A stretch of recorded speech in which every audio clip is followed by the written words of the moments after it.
Hi friends, అందరికీ నమస్కారం. Welcome to Sukriti's home.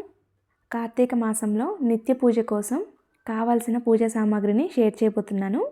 Karthika మాసంలో ప్రతిరోజు కూడా తెల్లవారుజామున బావి దగ్గర అలానే తులసమ్మ దగ్గర పూజ చేస్తాము.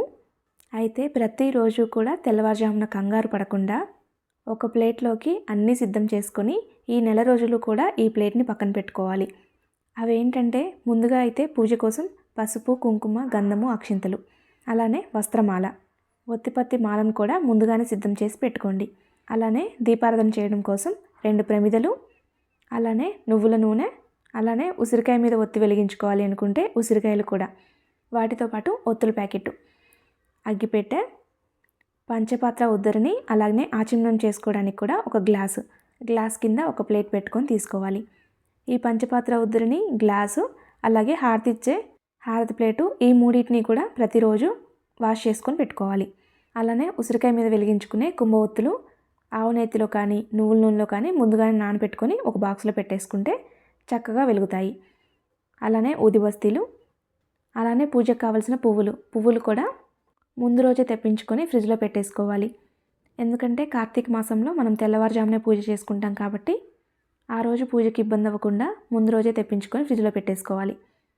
నైవేద్యం సమర్పించడానికి ఒక బాక్స్లో పటిక బెల్లం చిప్స్ కానీ లేదా బెల్లం కానీ రెడీ చేసి పెట్టుకోవాలి. బెల్లం అయితే కరిగిపోతుంది. ఇలా పటిక బెల్లం చిప్స్ అయితే బాక్స్లో పెట్టేసుకొని మూత పెట్టేసుకుంటే ఇవి పొడి పొడిగానే ఉంటాయి.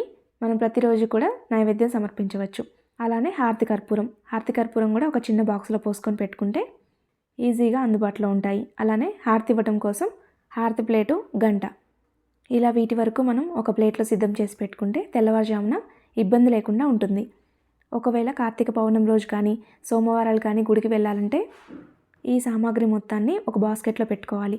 పసుపు, కుంకుమ, గంధము వాటన్నిటికీ టెంపుల్కి తీసుకువెళ్ళే సెట్ బాక్స్ ఉంటుంది కదా, ఆ బాక్స్లో పోసుకొని కుంభ ఒత్తుల్ని ఎలాగైతే నూనెలో నానపెట్టుకున్నామో దానిలోనే నార్మల్ ఒత్తుల్ని కానీ 365 ఒత్తుల్ని కానీ నానపెట్టేసుకొని ఆ బాక్స్ తీసుకువెళ్ళిపోతే మనం సపరేట్గా ఆయిల్, ఒత్తులు తీసుకువెళ్ళాల్సిన అవసరం ఉండదు.